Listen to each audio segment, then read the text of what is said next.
kung sakali, Attorney Cristina, na mag-ibang ihip ng hangin at pumabor dun sa depensa ang maging desisyon mamaya, ano naman po ang immediate consequence nito sa kaso ng dating Pangulong Duterte?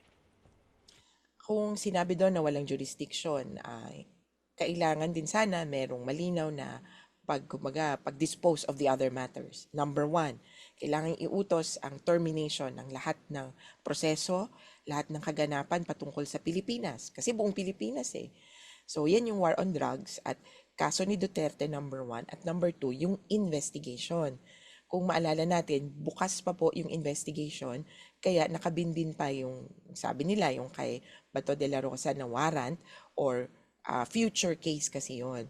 At dun sa iba pa na co-perpetrators, mawawala yon. Yung warrant of arrest ni Duterte, kumbaga will be as good as invalidated. At sasabihin doon na palayain na siya. Of course, there has to be a specific statement as regards that, na I am ordering the release of Rodrigo Duterte and so forth. Essentially, titigil ang lahat patungkol sa Pilipinas sa ICC.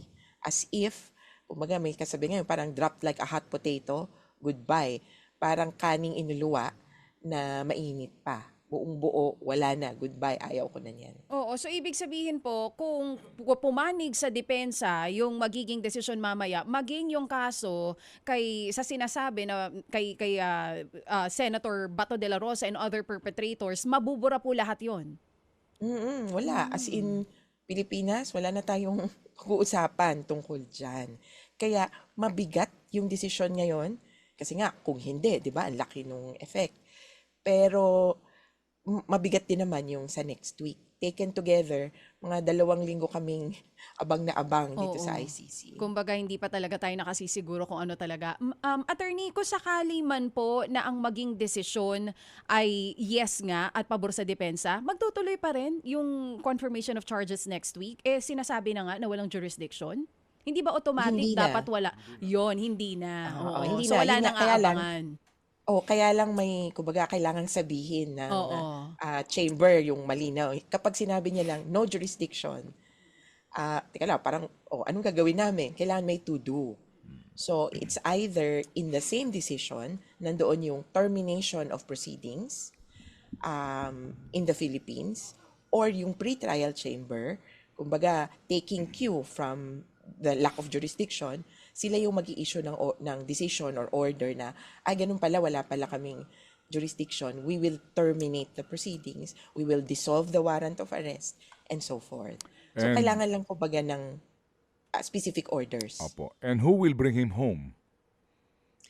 The ICC will turn over, kung sakasakali, the ICC will turn him over to Philippine authorities na nagbigay sa kanila kay Duterte noon, essentially.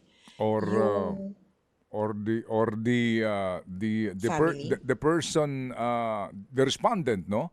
Or the person accused can go home on his own, no? Yan. Baka hindi yung tipong bubuksan yung pintuan tapos malaya ka na, parang drama. Baka hindi kasi specific sila doon sa parang custody. Okay. So, baka sa bansa ibigay or posibleng, depende sa arrangements, doon sa pamilya o kaya doon sa abogado. Na parang malinaw na turnover ko yan sa inyo.